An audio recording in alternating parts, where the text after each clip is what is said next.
আসসালামু আলাইকুম এভরিওয়ান, তরিফাস মানুষ ব্লগে আপনাদের সবাইকে ওয়েলকাম। আশা করি আপনারা সবাই ভালো আছেন। আলহামদুলিল্লাহ আমিও ভালো আছি। বেগুন আর টমেটো দিয়ে ভালো সুন্দর করে একটু হালকা অল্প একটু মশলা দিয়ে ভেজে দেন এটা যদি হাত দিয়ে একটু ভর্তাটা করি, কাঁচামরিচ, পেঁয়াজ, ধনেপাতা, সরষের তেল দিয়ে অনেক ভালো লাগে। সাথে কয়েকটা রসুন দিয়ে দিচ্ছি, এটা যদি একটু চ্যাপটাও খুব ভালো লাগবে। আবার কোথায় আগুন লেগেছে, আহা বুঝতে পারছি না এই জুলাই মাসটা আসলে কেন এরকম হয়। গত বছর জুলাই মাসটা খুবই কষ্ট কেটেছে সবার, এই বছরেও প্রতি বছর কি এরকমই হবে? জুলাই কি কালো জুলাই হয়ে থাকবে? হ্যাঁ, একটা ব্ল্যাক মান্থ হয়ে থাকবে আমাদের জীবনে। এই জুলাই মাসে আমি আমার মাকে হারিয়েছি। এই জুলাই মাসে গত বছর কতগুলো শিশুর প্রাণ গিয়েছে, কতগুলো স্টুডেন্টের প্রাণ গিয়েছে, নিরীহ মানুষের প্রাণ গিয়েছে। আবার এই বছরেও জুলাই।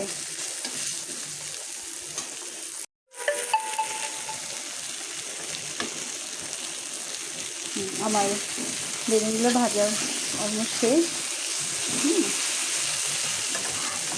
এগুলো একটু ঠান্ডা হয়ে গেলে আমি যে পেঁয়াজ, কাঁচামরিচ, ধনেপাতা সবগুলো কেটে রেখেছি, এটাতে একটু সরষের তেল দেবো আর একটু লবণ দিয়ে এটাকে চাটকে আমি বানাবো। আচ্ছা হ্যাঁ, সাথে আমি একটু রসুনও দিয়েছি, এগুলোকে আমি চাটকে দেবো।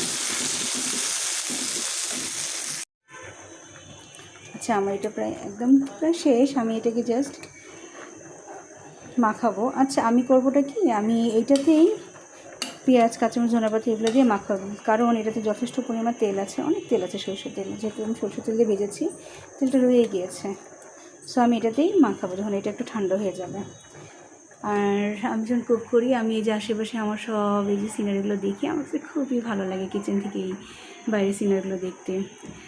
আর সন্ধ্যা হতে যে এখানে রোডটা দেখছেন, এখানে অনেকে হাঁটাহাঁটি করে, বিশেষ করে মর্নিংয়ের টাইমটা আমার কাছে খুব ভালো লাগে। মর্নিংয়ের টাইমে যখন সকালে অনেক শিশুরা স্কুলে যায়, আমার বাসার একদম পাশেই স্কুল। এই যে বিল্ডিংটা দেখছেন, এই বিল্ডিংটাই হচ্ছে স্কুল। আবার এই বিল্ডিংটা দেখছি, এই বিল্ডিং এই সাইডে হচ্ছে একটা কলেজ। সো খুব ভালোই লাগে আমার কাছে। আমার একটু লবণ দিয়ে এটাকে আমি ভালো করে কচলাবো।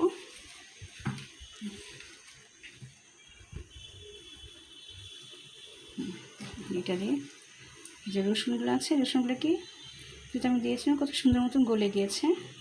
এখন এগুলোকে আমি এটা দিয়ে সুন্দর করে কষাবো। দেখেছেন, ফ্রাই প্যানে মাখানোর উদ্দেশ্যটা হচ্ছে এটাতে অনেক তেল রয়ে গিয়েছিলো, তাই।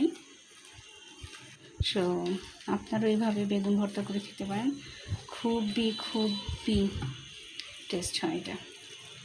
আমার তো এখনও জিভে জল চলে আসছে। আচ্ছা হ্যাঁ, এটাতে আপনার শুকনো মরিচ দিলে আরও টেস্টটা আরও বেড়ে যাবে। আর যেহেতু আমার শুকনো মরিচের একটু সমস্যা, তাই আমি শুকনো মরিচ দিচ্ছি না। শুকনো মরিচ প্লাস হচ্ছে বেগুনেই আমার সমস্যা, তাও আমি এটা করবো। দেখেন কত লোভনীয় হয়েছে, ইয়াম। আমি এটাকে বাটিতে তুলে ফেলবো।